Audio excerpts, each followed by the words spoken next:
With each arrow she fires from her ancient ice-enchanted bow, Ashe proves she is a master archer.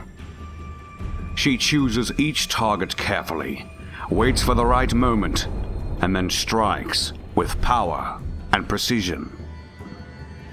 It is with this same vision and focus that she pursues her goal of uniting the tribes of the Freljord and forging them into a mighty nation.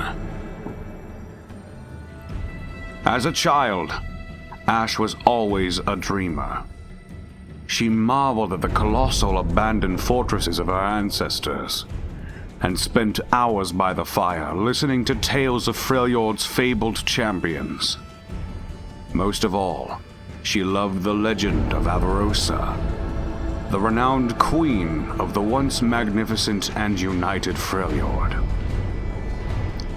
Though her mother chided her foolishness, Ashe swore one day that she would join the scattered and warlike tribes of the tundra.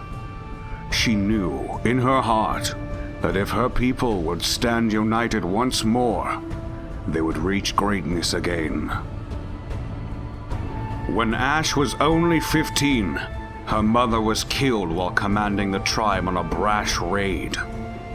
Suddenly thrust into the role of leader, Ashe made the difficult decision to follow her childhood vision instead of seeking the revenge she craved.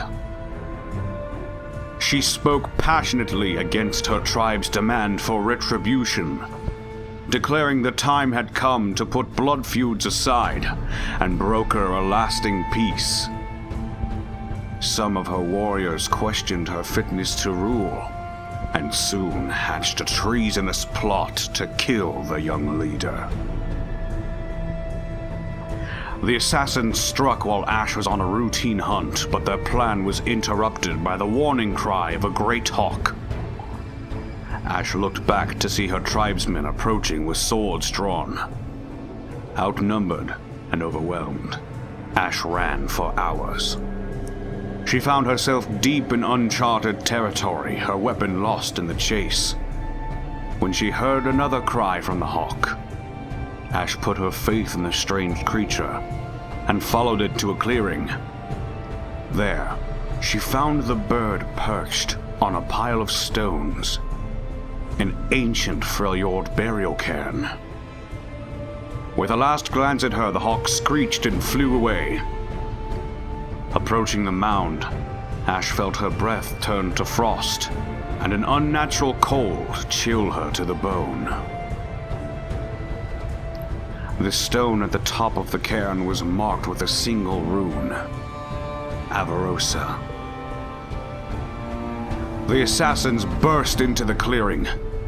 Ashe lifted the rune stone from the cairn to defend herself, revealing something hidden underneath. An ornate bow, carved from ice. She grasped it, crying out in pain as frost formed on her fingers, and tore the bow from its resting place. Cold flowed from the enchanted weapon into Ashe, awakening a tremendous power that had always lived within her. Ashe turned to face the assassins. She drew the bow, and by sheer instinct, willed arrows of pure ice to form from the cold, crisp air. With a single frozen volley, she ended the insurrection. Carefully replacing the cairn's stone, she gave thanks to Avarosa for her gift and returned home. Ashe's tribe immediately recognized the legendary weapon in the archer's hand as a blessing from the ancient Freljord queen herself.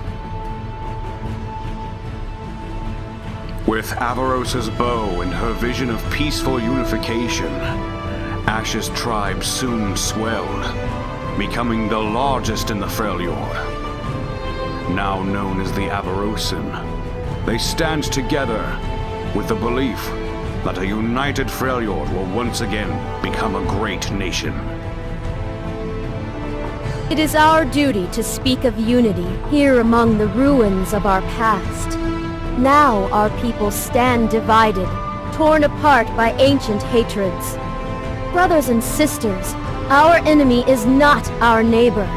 Our enemy is a land without law and a long winter's night. It is hunger, poverty, desperation, and chaos.